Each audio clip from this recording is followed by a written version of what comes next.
Welcome back to 8 o'clock in the Journal, where silence can rewrite a verdict.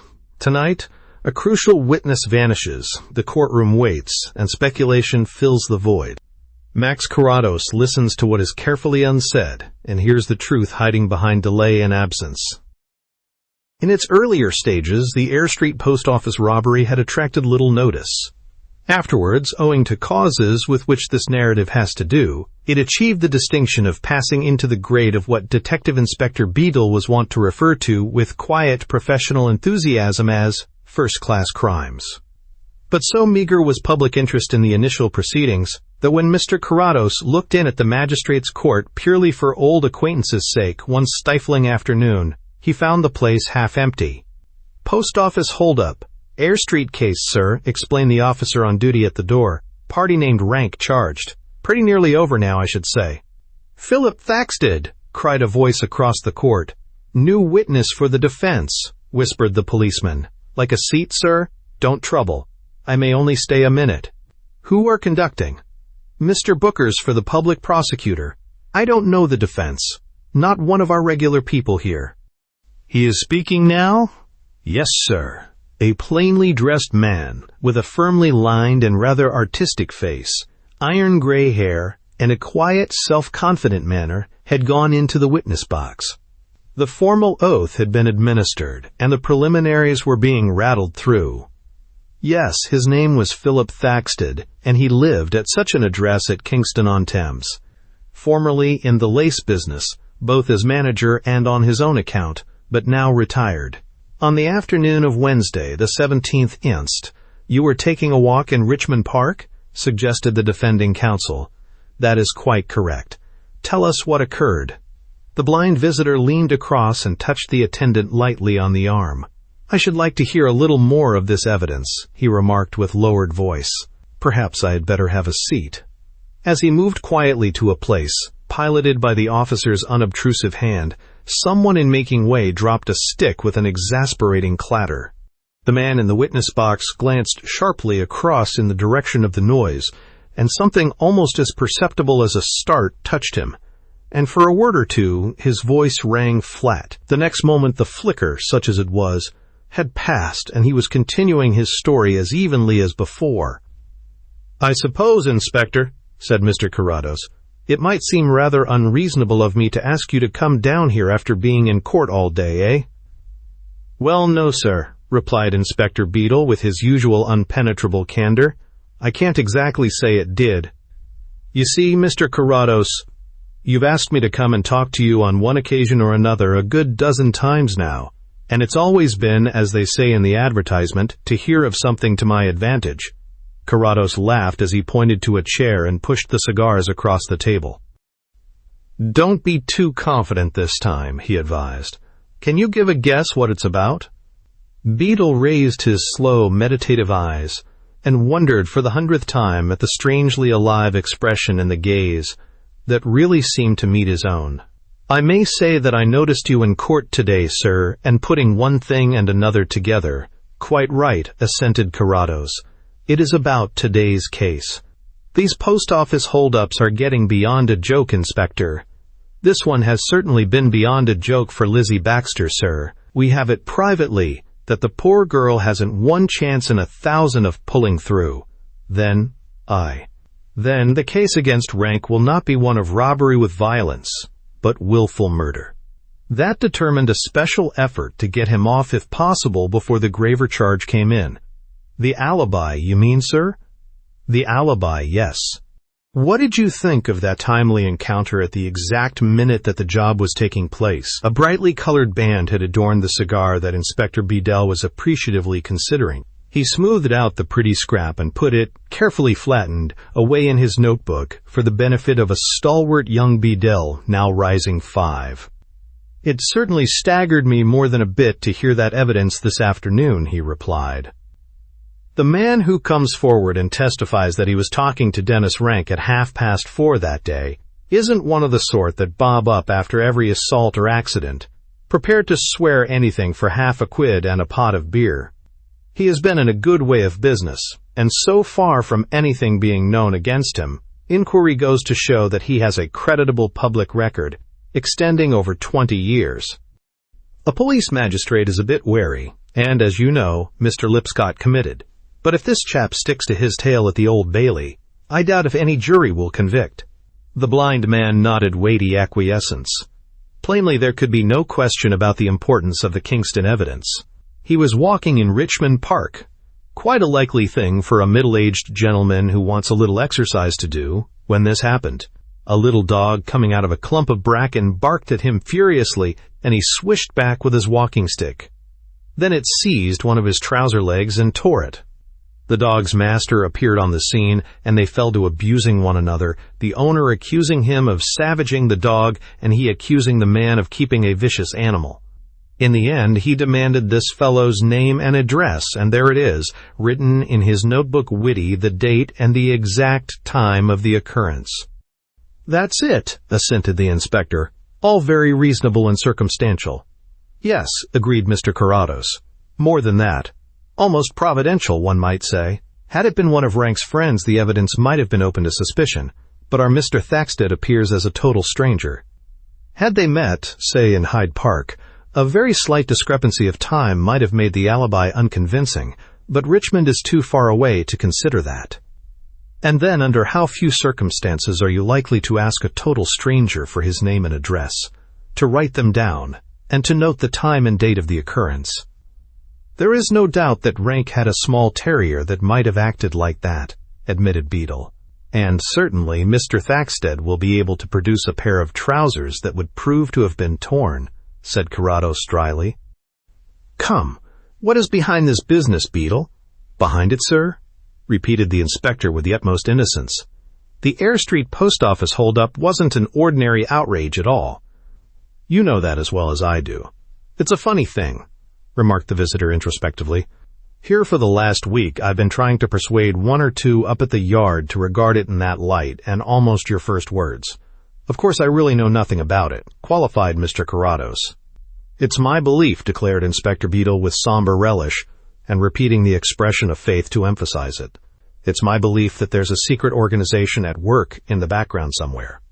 I've never thought that treasury notes were what those two fellows were after, though they certainly grabbed all they could as they went through it. What then? Prompted Mr. Carrados, for Beadle had relapsed into a keen professional abstraction. Something political, I'm pretty sure, sir. A lot of those Sinn Feiners are out to make trouble systematically just now. And you'd be surprised to find who are more or less in with them. All sorts of people. The retired gentleman from Kingston, for instance. I have no doubt he may be one. But people you'd never think of as, well, I mean, professional men and soldiers, civil servants, society ladies, dock laborers, skilled artisans. I dare say a good many of them wouldn't go very far for the cause, but some of them would. And then on the edge of it there are the usual crowd, who are always keen to make something out of whatever's going on. It's likely enough, conceded the blind man. What were they after here? There isn't a great deal of business generally at this Eyre Street post office, but it lies handy for certain public offices. Anything that had been registered would be lying beyond the counter, handy for collection, at the time of the raid. My idea is that they knew of something being posted, that they were desperately anxious to secure or to stop. Lizzie Baxter wasn't shot holding on to the notes, but because she got between Rank and the letters. She hasn't spoken? No, she probably never will. She is the only one who could identify the men, and without her, the case against Rank is purely circumstantial. That's what makes it safe for Thaxted to come forward now.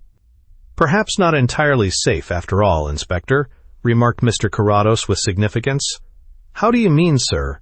I mean that, as it happens on the 17th, the day concerned, Mr. Thaxted and I sat on a retired seat in Kew Gardens from 4 to past and discussed carnation growing and other impersonal topics. Afterwards we walked together as far as the Lion Gate and parted at about 10 minutes to 5. Oh-ho! Inspector Beadle swung his shrewd but not very agile mind round to review the position created by this new factor. That's something of a facer for the defense, isn't it, sir? Do you mean that you know this, Mr. Thaxted? Not at all. We were perfect strangers who just met and chatted a little and then went on our separate ways. I didn't know him from Adam until I recognized him in court today. I see. Of course, if he wasn't quarreling with Rank in Richmond Park at 4:30, he must have been somewhere else. But still, you would think, well, he took a fairish risk. Don't we all do that if we decide to commit perjury, Inspector?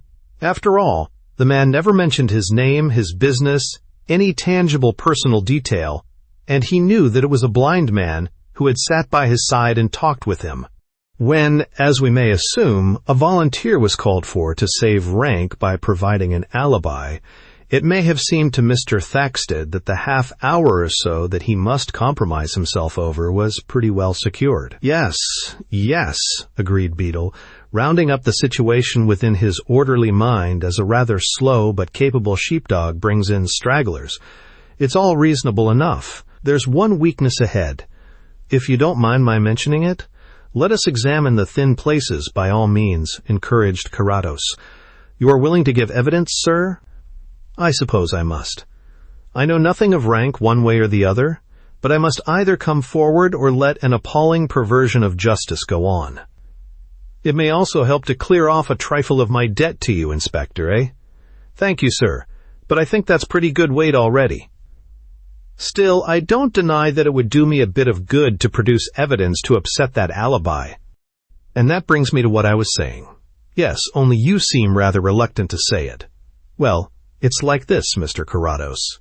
In the ordinary way you would give your evidence, and then the question would be put, do you see that man in court? Now here, when counsel says, have you heard that man in court, and I reply, yes, when Mr. Thaxted was speaking, you think it would fail to carry conviction?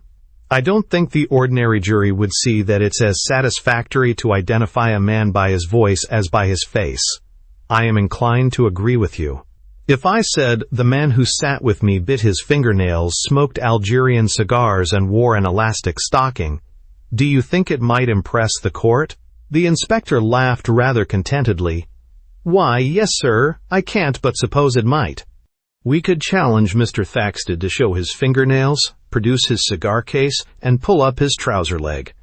It ought to be a fair bombshell. Then I must consider myself booked for Tuesday fortnight, and as many days afterwards as the case lasts. The fewer the better, sir, replied Beadle cryptically. To tell you the truth, I shouldn't be sorry if tomorrow was Tuesday fortnight. It's a good thing that none of the lot know that you have anything to do with the case, and I hope you'll keep it close, up to the very last minute. Oh! Mr. Carrados felt a trifle guilty, remembering that moment when the witness paused and faltered.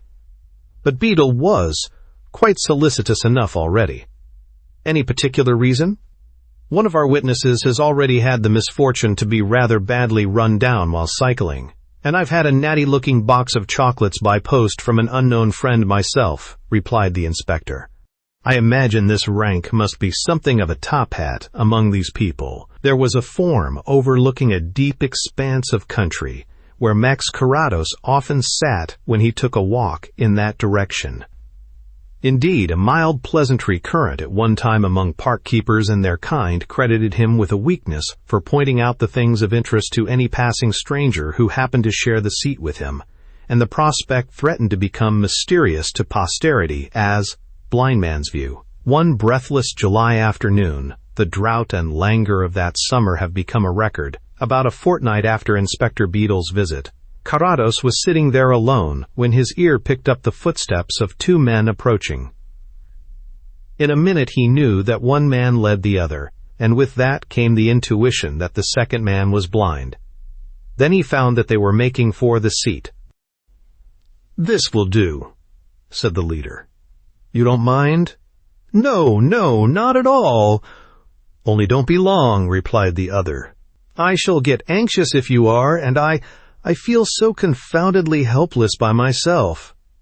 "There's a gentleman already on the seat," dropped the voice warningly. "That will be all right. I won't be long. I must have lost the damned thing within the last 3 minutes." His footsteps sounded on the turf, and then grew less along the graveled road. The stranger turned to Mr. Carrados. "Could you give me the time, sir?" he asked, and at once enlarged the opening sociably. "You'll have noticed that I'm blind. Helpless, of course. My friend dropped an important pocketbook some way back. 3 minutes, he said. Say 3 minutes there, 3 back, and 3 looking about. 10 minutes at the outside. I'll time him if you're staying so long. I don't mind being left in an ordinary way, but I get so confoundedly anxious if anything goes different. You see, if anything happened and he didn't come back for a long time, or at all, well, that will be all right, said Carrados. I shan't be going just yet. 10 minutes. I dare say it doesn't seem very long to you, but it's different when there isn't a single blessed thing for you to do. Just to sit and smoke and think. Oh, and talk, of course, when you're lucky enough to get anyone who will. But it's a pretty dull outlook. You normal people have no idea. In all this there was, as it happened, an insidious temptation. You are as fond of showing off, Carrados, as a child with a recitation, had been the peaked barb flung across by a man at whose expense the showing off had been effected, and there was in the jibe just enough truth to twist the blind man's habitual suaveness for a moment. Max Carrados was admittedly prone to a certain vein of superiority, and his demonstrations were occasionally timed to achieve a theatrical effect, but all sprang from a not unworthy root, from a passionate insistence on being treated as an ordinary human being. To take in a seeing man, to outwit 5 senses by the use of 4, was well enough, but might not the opportunity be at hand of demonstrating to another sufferer that his life need not be so empty as he pictured? He waited. The war, he hazarded. Nothing so romantic. Cataract. I suppose I shall get used to it in time. Surely it must be 10 minutes now. No. 8. Carrados referred to the fingers of his watch. But don't think too much of the time. There may be 100 things to cause delay. 10 minutes? That was altogether too fine a margin. That's just it. 100 things. Anything might happen to a man going along the road looking for a pocketbook. And then where should I be? I was a mug to let him go. Don't suppose. I'll stay here till your friend comes back. At all events, I'll see you through. That's most confoundedly good of you. I must strike you as a poor sort of washout. No. The situation was beginning to endear itself to Carrados's mind. I am interested in the blind. Like faith, blindness moves in a peculiar way. Faith? Mused the stranger vaguely. Yes, I suppose so. What's that? A car? No, replied Carrados. A plane going south. Queer how the sound varies, isn't it? We left our taxi somewhere near Harriet Lane, the driver called it. I thought that perhaps a flyer, eh? Wings. The wings of the morning. Doesn't old Shakespeare or someone say? Suppose I shall never see a plane traveling again. Used to give me a funny touch sometimes that, just as if I was on the point of finding out what this old caboodle is all about anyway, only I never quite got it. Seemed as though I just needed that extra push-through that I could never raise. Sounds mushy rot to you, I expect. No, admitted Carrados. Most of us have been there. Seeing through a glass darkly, said the Jewish tent-maker of old. The other man gave a nod of ambiguous agreement. How's the time? He asked. Confound Stringer. He ought to be here by now. Going on for 20 minutes. But I don't suppose that it will have seemed like 10 to your friend. They talked again, and Carrados tried to interest his companion to make the time pass imperceptibly. Half an hour went by, and still there was no sign of Mr. Stringer. When 3/4 had been reached, Arnold, he had incidentally dropped his name, could stand it no longer. Look here, something must have happened. I can't stay here forever. And you've been most confoundedly decent, but you must want to be moving. Can you put me in the way of getting back to the taxi? Then I shall know where I am, whatever's gone wrong. Certainly, replied Carrados. I know Harriet Lane well enough. I'll take you there with pleasure. It isn't 10 minutes. Walk from here. What do you say to pinning a line here on the seat, so that your friend— No. Confound him, exclaimed Arnold with sudden warmth. He's left me in the lurch all right. Let him do a bit of guessing. It wasn't an outsider's affair either way. Carrados took the blind man's arm and led him from the seat. Out of consideration for his charge, the pace was about half that at which the more experienced man usually walked. There was also still the chance that Stringer might appear, but he did not, and they reached Harriet Lane without incident. "Is it far down?" asked Carrados. He knew that the lane was a winding little byway where even the humblest sort of traffic might not pass from 1 hour to another. He could take Arnold along it with a fair amount of confidence, but detection might come at any moment now. He had set himself to pilot the blind man right up to the door of the cab before he revealed the true situation. Anything short of that failed to drive home the moral of his achievement. "I don't see a taxi yet," he added. "A bit along, I suppose," said Arnold. His eyes were open, and he was looking sideways into his guide's face, with an expression of peculiar and private amusement that did not carry into his voice. "He may have drawn on—" "Ah!" exclaimed the blind leader as they cleared a bend. "There's something at last." Ear and nose told him so much, and it would be an easy matter to bring his charge right up to the car. But the chance of so inglorious a fiasco was small in that infrequent place. But how to be sure that this was indeed the taxi? "Back again, sir?" That settled it. Carrados moved on by the light of his own intuitive judgment. When he knew that he was 3 yards from the car, the door was opened. He had reached the goal. "Now!" said another voice in sharp command. Before the word was spoken, Carrados had had a flash of realization. It came with the nature sense of overhanging danger, with the subtle change of intention in the arm that touched his own, with the slight chirrup of a stoppered file being opened. But it came too late. Arnold's light pressure on his right suddenly became a pinioning grip.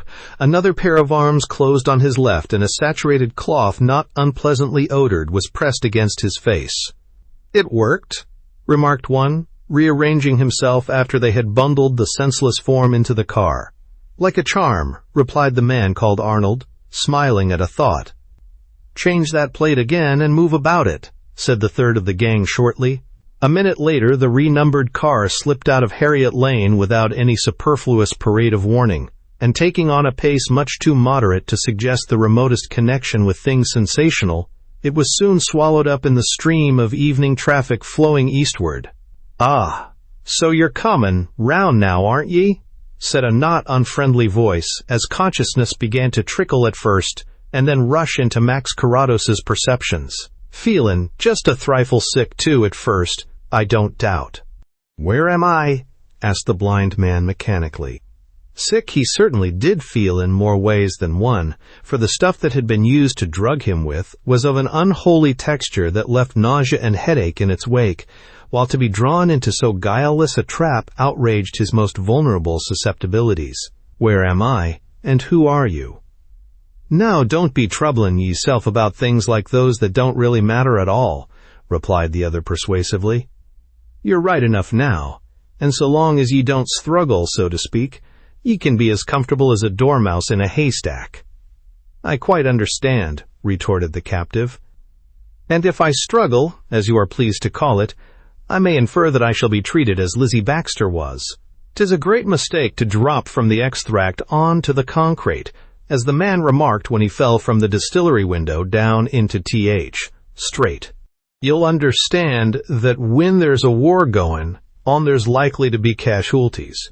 You're a casualty just at the moment, Mr. Carrados, but whether your ultimate destination is to be the recooperation camp, or the wayside cemetery is a matter entirely awaitin' your own personal convenience." "I have an idea," replied Carrados, "that it will turn out to be the witness box." "I shouldn't build on that now," said the Irishman speculatively. "With all due respect to the 3 classical females who arrange the destinies, I can see no indication of anything like that on the immediate horizon. Doubtless if ye were to consult the mysterious lady who prognosticates through the medium of a crystal sphere, or the obliging wizard who for the small consideration of half a crown tells you what he sees in the smoke of an aromatic pastille, something in the nature of a witness box might possibly be adumbrated. But for all practical purposes, I should eliminate it from your calculations, Mr. Carrados." "You appear to be a pleasant and ingenious gentleman, mister. Murphy is a very handy name for the purpose of short reference. Mr. Murphy, then. You appear also to have a general knowledge of me and my movements, while I, unfortunately, know practically nothing of you or my surroundings. As a guest, enjoying your hospitality, that naturally puts me in a very humiliating position. You see, I appreciate the delicacies of the situation," replied Mr. Murphy in the same vein of guarded satire to which they had fallen. "I should dearly love to act as a general vademecum who's who and illustrated gazetteer of the situation if it could be done. But you'll understand there may be strategic reasons against letting on which end of Park Lane this mansion is situate in, or whether your host is a blue-blooded aristocrat or merely a labor member. Perhaps," suggested the blind man, "it would be permissible to say why I have been carried off in this outrageous manner and what you imagine you are going to do with me."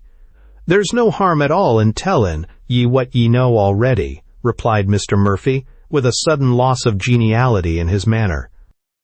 "You're here because ye intended giving evidence in a case that was no earthly concern of ye's. And you'll stay here, or in some other suitable place of retirement, until that little matter's satisfactorily disposed of. What call had ye to go acting otherwise than strictly as a neutral if you're not prepared to take the consequences?" "A neutral?" repeated Carrados in amazement. "Good heavens, man, neutral in what?" This was simply a case of elementary justice. "But perhaps," he added pointedly, "you have never heard of that?" There was a movement of anger from more than one part of the room, and the man who had been carrying on the conversation strode across and stood over the captive. The taunt had served a useful purpose, for Carrados had learned a little more. "I should advise ye to keep that sort of remark in your breeches poke while you're here, Mr. Carrados," said Murphy. "This once your blind eyes protect ye." "They often do," replied Carrados imperturbably. "I am confident that they often will. Don't be too sure while ye are here, that's all." He heard the man turn sharply on his heel and walk across the room. The door banged and silence lengthened out, but the prisoner knew that unfriendly eyes still watched him and that he had not been left alone. Nearly a week went by and nothing happened. Max Carrados was as completely cut off from the world as if he had been carried away to Mars. Food was put before him on a generous scale and his ordinary needs were attended to, but conversation with those who moved about was not encouraged. Mr. Murphy seemed to have disappeared after the first evening. From the moment of his recovering consciousness, Carrados began to construct the details of his surroundings and to examine his prison.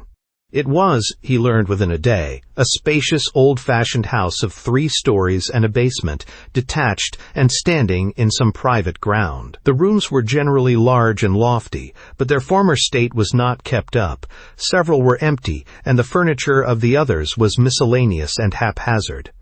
Gas was used, the telephone bell often rang, and a silent elderly woman did the cooking and attendance. The captive soon discovered that he was never left alone, and at night he slept in a room where the window was barred from top to bottom and the chimney blocked. The blind man smiled as he realized that an alarming reputation must have preceded him. It was not until the second night that he could definitely locate his prison. How long the journey in the car had been, he had no means of knowing, but the taste of the air, the touch of the water in which he washed, and the distant noises of the street were all unmistakably of London. It was a quiet and secluded backwater to which he had been brought, and at no great distance from the house he soon knew of a park-like space where thrushes sang at dawn and the owl proclaimed the night. But a great highway of traffic lay extended on the south, and another, rather less busy, on the north. On the second night he heard Big Ben slowly booming out the hours on a line almost directly east, and applying to the sounds his own peculiar methods, he found that he could assume the space between them as just about 3 miles. The next day he dropped a simple test. "I suppose I can have a certain book I want? I think it could be got." "A book?" repeated the man who was then in charge of him dubiously. "Yes. From Moody's in the High Street, just below here. Nodding direction, you know." The sharp breath of surprise confirmed what he had already guessed, even without the attendant's belated and rather hurt protestation that he could say nothing about that. The matter of the book progressed no further, For a couple of days, Carrados had been speculating rather poignantly about his position. A crisis of some sort must, he conjectured, be at hand. Even if the trial of rank lasted 3 days, a generous limit, the verdict was now due. He had, he assumed, been carried off purely to suppress his fatal evidence. But if the case went against the prisoner, how then? He had no illusions about the methods of the desperate little band of extremists into whose hands he had fallen. And without flurry or visible concern, there were very few minutes of the day when he was not considering plans of escape. But so far, the strength of his prison was unassailable, the guards not to be drawn by casual hints of gold. It was on the evening of the 6th day of confinement that the expected crisis came. All that afternoon, there had been less movement about the big house than was usual. But towards dusk, men began to arrive by ones and twos, until Carrados had accounted for at least a dozen above the usual company. "They have all been to hear the verdict given," surmised the blind man. Now for it. He was right. An hour later he was curtly summoned to another room, the council chamber, as he had always mentally described it from the meetings that obviously took place there, and found himself before an informal court. "This is the man Carrados?" inquired someone with brusque authority. One of Carrados's regular custodians replied. "He is blind, Captain, though you mightn't notice it," he added. "Shall I give him a chair?" "Was Dennis Rank given a chair once during the 3 days of his trial?" demanded the voice. "He was not," came the hearty response from half a dozen. "Let the prisoner stand." "A prisoner," remarked Carrados mildly, "is usually charged with an offense." "May I ask what mine is?" "Conveying information to the enemy," was the answer, rapped out with domineering harshness. "It concerns you to learn, Carrados, that Dennis Rank was pronounced guilty this afternoon and sentenced to death." "That would be the very natural result of carrying me off, wouldn't it?" insinuated the blind man. "You had surely thought of that. What do you mean?" Carrados was almost tempted to shrug his shoulders to underline the obviousness of what had happened. "If I had appeared and given evidence, it would have been perfectly easy to suggest that I was either mistaken or a liar, one man's word against another's. As it was, there was nothing on which to suggest that I was mistaken or lying. You simply advertised that my evidence was correct and true, and that you daren't allow it to be given at any price." "There now, Captain, what did I tell ye?" muttered a malcontent. "Stow that," commanded the man in authority. Then he turned to the prisoner again. "You are not before us to express your own personal and private views on this or that, Carrados, but to hear the decision of this court. Needless to say, an appeal is being lodged against the bloodthirsty tyranny of Dennis Rank's sentence. If you can suggest anything to help that along, you'd do well to get busy right now and let us know." "Theoretically," admitted Mr. Carrados, "I've never been in favor of capital punishment." "That's very opportune," remarked the captain dryly. "But there are exceptions, and possibly this may be one of them." "Oh, it may, you think?" roared the astonished inquisitor. "Well, let me tell you this. The hour the black flag goes up at Brixton Jail for Dennis Rank, your family will have cause to go into mourning, too. What good will that do? It will do this good, that you may as well begin to get a move on you to dodge it. We opine that you have a pull in more than one direction, Carrados, and possibly your government may consider your neck worth saving. Well, you know the price, and you'd better make out the best case you can for the exchange when you let them know. You can have pen and ink and paper and under suitable examination, so don't try any of your slim tricks here. You can communicate with your own lawyer or anyone else you like." "Thank you," replied Mr. Carrados, "but I won't trouble you." "Won't trouble? Hell, what do you mean? Just what I say." "I have no intention of writing. Of my own free will, I might in ordinary circumstances sign a petition against Rank being hanged. As you put it, I am much more likely to sign one against his being reprieved. You'll have to do your own unpleasant work yourself." "The man's clean daft," sighed one of the court in helpless bewilderment. "What'll there be unpleasant in saving your nut? Merely a point of view," remarked Carrados, turning towards him quite courteously. "There are things that we all stick at doing at any price." Or, at all events, his face was again in the direction of the president of the court, most of us. For some reason, in the 5 minutes that they had been together there, had sprung up between these two men a deep and corrosive antipathy. Towards all the others of his captors, Carrados bore little beyond a philosophic tolerance, with an occasional lapse into mild annoyance. But here each felt the other's hatred, and recognized that between them there would be no accommodation, no compromise. The only difference was the way the motion showed. In the captain it produced a tendency to shout, in the captive an icy quietness. "So you think you can ride the high horse here, do you?" exploded the leader, flashing out passionately. "With ya blasted point of view, and ya infernal 5-cent style. Remember that you're not dealing with any of your own shilly-shallying Dublin Castle trash, but with men that mean what they say.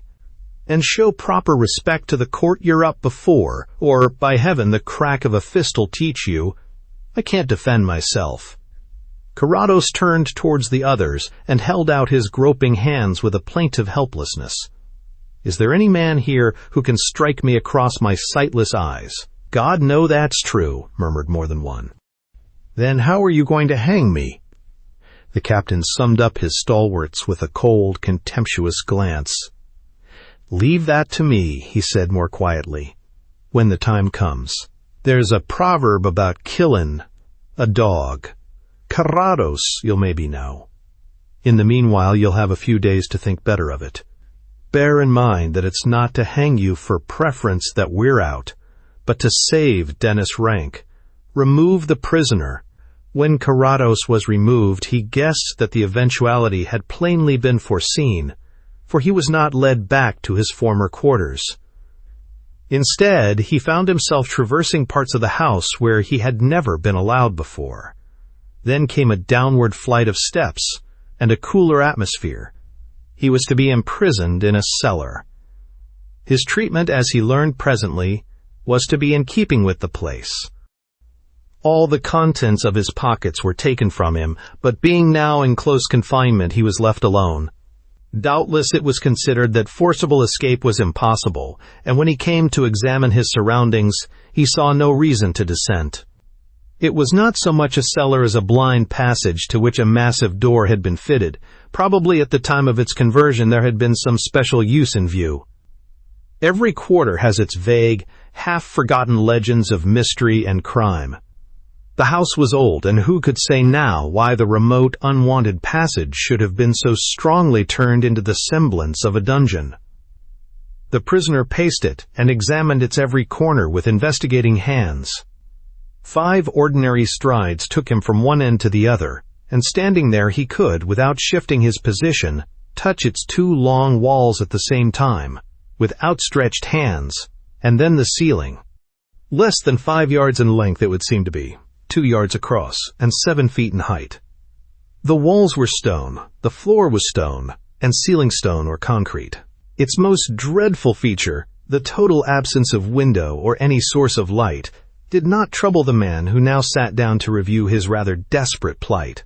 A single chair had been provided, and a small pallet with a couple of rugs. With the prison went prison fare, 3 very plain meals a day, enough, but far from lavish. It was perfectly indicated what this rigorous system meant. Each day his jailer asked whether he wished for writing material, and each day he returned a negative. The odds were rather heavily balanced, but if it came to a test of mere obstinacy between the man they called captain and himself, Carrados was quite inclined to fancy his own chances. After the execution or the reprieve of Rank, there would be no sane reason for detaining him. And somehow at the back of his mind the blind man could not abandon the feeling that even in the last extremity his star would see him through. 3 days passed. Carrados was not unendurably bored, for his mind was an inexhaustible storehouse, and with the unconcern for surroundings that was one of his assets, he at once resumed the composition of a monograph on the Persian archer on a unique tetradrachm of Corinth, an entertainment that his capture had interrupted. But on the evening of the third day, something occurred to make the Persian archer rather less interesting than he had been up to then. Night came, but no supper was brought, and as the hours went on and Carrados failed by the most delicate tests of hearing to discover any movement in the house above, a sudden misgiving shook him. What if he put the thought aside and went to bed as the simplest way of ignoring the situation? But the next morning, there was no breakfast. Again, an unnatural silence lay upon the place. With his ear to the wall, the blind prisoner had been able to follow a footstep from his door up to the distant kitchen, but not the faintest echo now reached him. He took off a boot and beat a crescendo of remonstrance upon the door. He might just as well have flicked it with his handkerchief for all the attention it provoked. Yet it could scarcely have failed to be heard, remote and subterranean as his prison was. If there had been anyone. The thought suddenly developed and spread in half a dozen directions like a flame among dry shavings. Was it part of a plan to starve him to submission? Had some been arrested and the remainder fled? Was there some ghastly misunderstanding, everyone leaving his care or released to someone else? Had they suddenly given up all hope of influencing Rank's disposal and in revenge had left him there to die? In less than 5 minutes he was speculating on the probable discoverer of his body, and how long hence the event would be, a month, a year or so remote, that he would be referred to as a shriveled skeleton. He cursed his imagination and forced his mind back to the Persian archer and his significant appearance on a Greek tetradrachm. But at noon there was no dinner. Hunger now began to make itself really felt, but more than that, a tormenting thirst had come over him.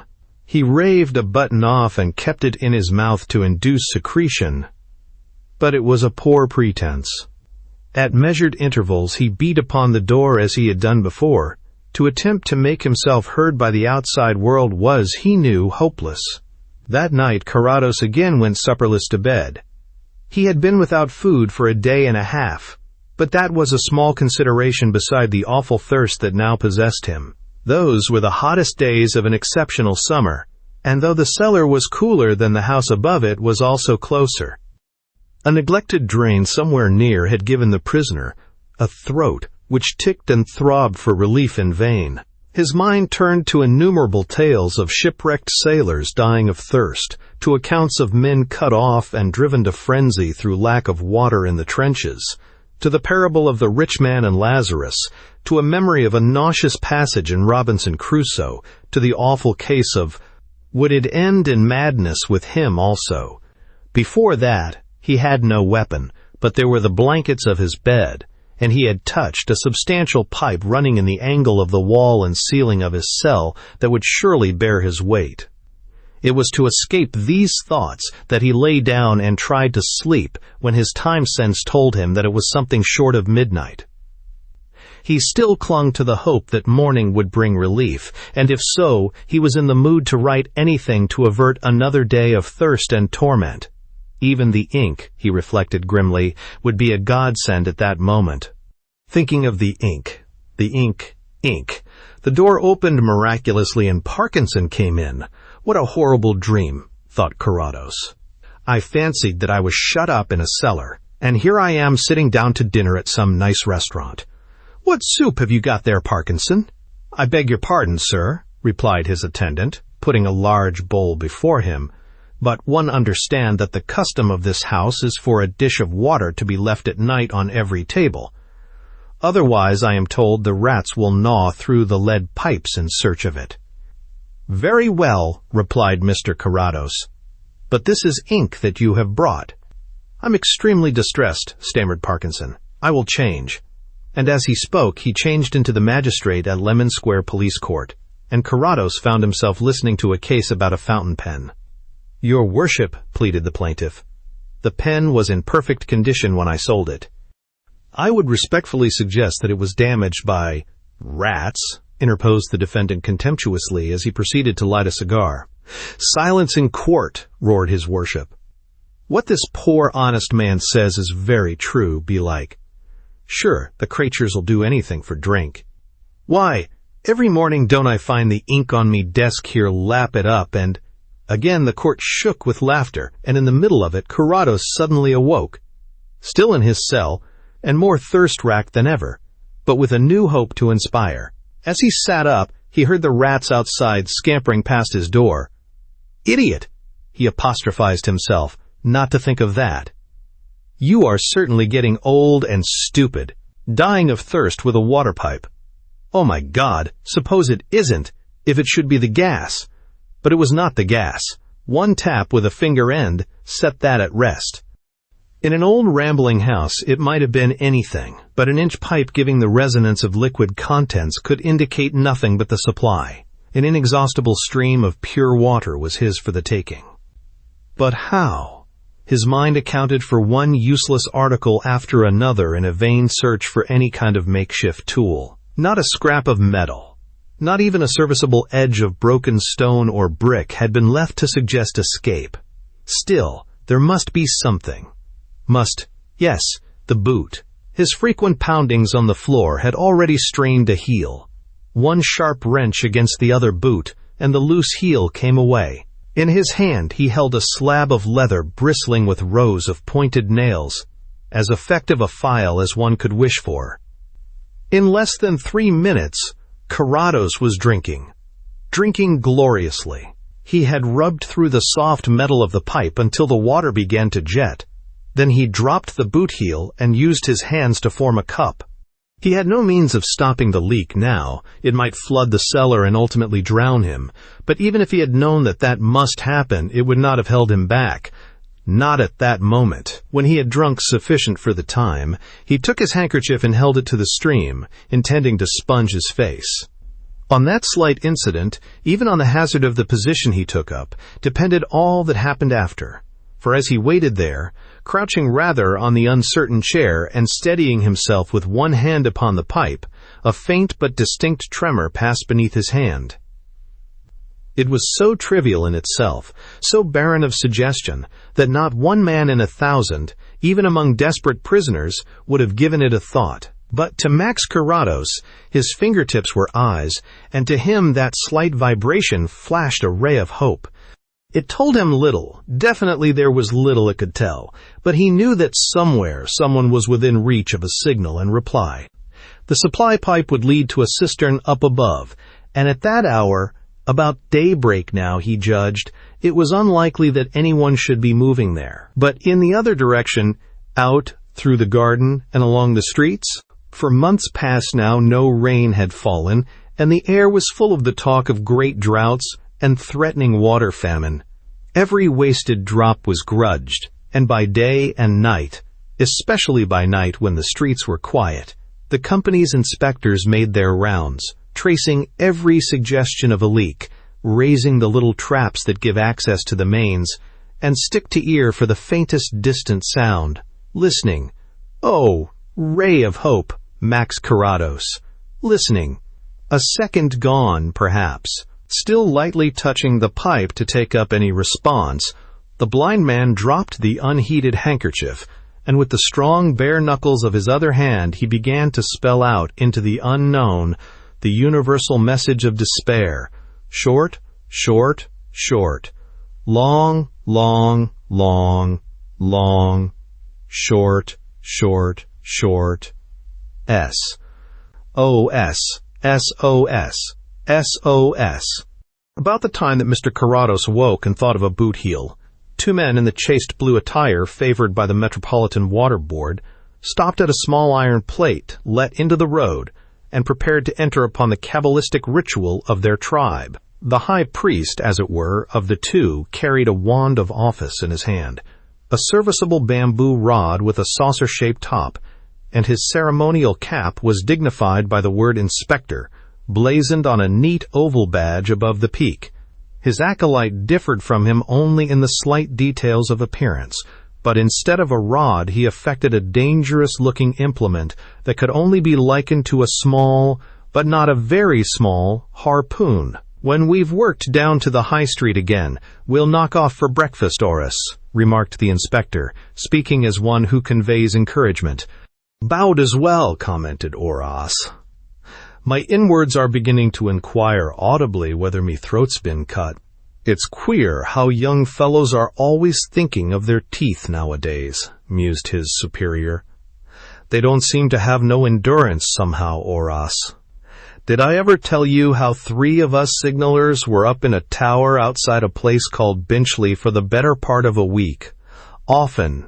Yesterday, for once, retorted the younger generation. Contrive to forget those early days of crime, Father William. The war's over and done with, and we aren't going to have no more. The inspector sighed, and, leaning against a convenient lamp-post, tactfully indicated to Horace a suggestion to get on with it, while he himself proceeded to write up current record in his book. Disdaining an offer of the listening stick, the assistant impaled and raised the lid of the trap with his own sinister weapon, and probing the depths with the business end of it, applied his ear to the other. "Well?" inquired the inspector presently. "All okay?" "Nor yet in sight of it," reported Horace gloomily. "There's something going on somewhere that's beyond me. That's queer." The inspector meant nothing by it, but Horace twisted his neck to get a sight of his superior's face. "What do you mean it's like?" "Better have a look yourself," suggested the junior, making way, while the other closed his book and took his place above the trap. "Listening posts are more in your line than mine." A minute passed in silence as the more experienced man stooped with his ear upon the depression of his stick. "It's rummy that we should be talking about signaling and what-not just now," he remarked, without raising his head. "If such a thing was credible, I should have said that someone was talking Morse along the pipe." "What'd he say?" inquired Horace with languid interest, as he rolled a cigarette.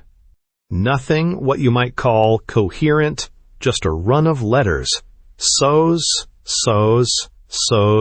all the time. Half a minute, though. Isn't there something SOS stands for?" "Yes," agreed Horace with expression. "There is. Sausagers. And very nice, too, for breakfast. TCHK, TCHK, clicked the inspector reproachfully. "Can't you never leave off thinking of food for half a minute, Horace? There, now I've got it. SOS. It's the signal of distress a sinking ship sends out. Of course. Submarine must come up the main, and now it can't neither turn nor reverse in the Narrows. Why ever didn't we think of that at first?" But the inspector was not to be put off by the cheap humor of irreverent youth. He had not lived 45 years and gone through the war without discovering that very queer things do occasionally occur in real life. For a moment he twirled a pair of pliers absent-mindedly in his free hand. Then, kneeling on the pavement, he struck the metal fittings down below a succession of measured taps, a score or so. "What's that?" demanded Horace, intrigued in spite of his blasé outlook. "I just sent."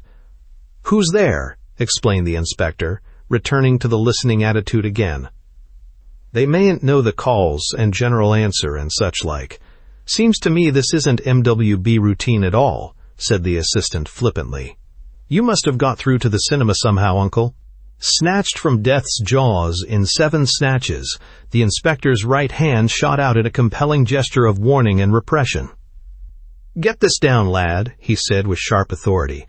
"You have a bit O paper and pencil, haven't you? CARR. You have a bit O paper and a pencil, haven't you? CARR. "Righto," responded the other, discovering an old star in his pocket and turning to the stop-press space. CARR. "Carry on, Sergeant." ADOS. Carrados. "Why, he's the bloke." The boy dived into the paper until a headline caught his eye. "Missing blind witness. Still no trace of Max Carrados. You don't mean to say—" "Shut it!" snapped the inspector fiercely. "Attend, can't you? TRAPPEDPHONERESTPOLICESTATIONURGENTLIFEDEATH. Phew! murmured Horace, perspiring ecstatically. "That's the stuff too. AMOPENINGLEAKGUIDEPOLICEREWARD. Horace drew his breath in sharply, almost overcome by the vista of gain and glory. "That all," he whispered meekly. SENDRTIFUNDERSTOOD. "You needn't put that last bit in, though. Let's see you do it." Horace, subdued by a technical efficiency that lay outside his range, shrewdly foresaw that for the next 3 weeks, at least every word he might condescend to drop would be worth its weight in cigarettes. The inspector bent down and gave the metal a few considered taps with the pliers. "That's all. Now slip off into the high street, boy, and get through on the nearest telephone. And for God's sake, don't stop to have your breakfast anywhere on the way, and I shouldn't wonder if this doesn't mean a week's fishing at Southend for us." "Garn," retorted Horace, now in a state of giggling bliss. "A day at Barnes Reservoir, more likely. What are you going to do?" "Now hop it," said the inspector firmly. "And don't muck up your end of the job. I'm going to look into this leak." 10 minutes later, he was still tapping the road at intervals, when 2 quite unnoticeable gentlemen appeared in sight, walking that way. As they took in his occupation, a few words passed hurriedly between them, and instead of passing him, they stopped. "Morning, Inspector," said one affably. He had shot a glance at the official cap. "Nothing wrong with the water supply up here, I hope?" "Nothing that I know of, sir," replied the inspector simply. "Just our usual rounds." "Ah," said the stranger. "That's so? But it's a hell of a summer, isn't it? Keeps you people busy, I bet. I thought you might be making a round to look at our taps and fittings to see there was no waste." "Everything okay so far as I have found," was the reassuring answer. "We don't like to give any more trouble than we need. As a matter of fact, I'm only waiting for my mate to knock off for breakfast." The 2 nodded pleasantly and passed on. The inspector threw his stick into the hollow of his arm and strolled idly along the road after them, whistling softly to himself, until they turned in at a distant gate. He had a particularly guileless face and mild, speculative eyes. As it turned out, Mr. Murphy and the captain could scarcely have timed their return better from one point of view. They had just entered, seen that everything was, as the genial Irishman took occasion to remark, "gone on schwimmin'," there being then about 6 inches of water in the cellar, and brought up the prisoner to a higher and drier level for a little serious conversation, foreshadowed by certain references to necks and ropes and throats and knives on the captain's part, when a polite knock on the front door called one of them away for a moment. It chanced that the captain was the one who went, and he did not immediately return. Noticing this, Mr. Murphy was seized by a sudden desire to investigate the rear portion of the grounds, and he rather hurriedly opened a window and dropped down, with the evident intention of proceeding there. In his excitement, however, he had overlooked the presence of several policemen, standing in what he himself would have described as strategic attitudes, and he fell into their arms to be escorted ingloriously back again. "Do you know, Mr. Murphy, I still have an idea that it will turn out to be the witness box," Mr. Carrados observed when they all reassembled in the hall. An ignoble thrust, admittedly, but much may be forgiven of a man who is carrying half a gallon of cold water after fasting for a couple of days.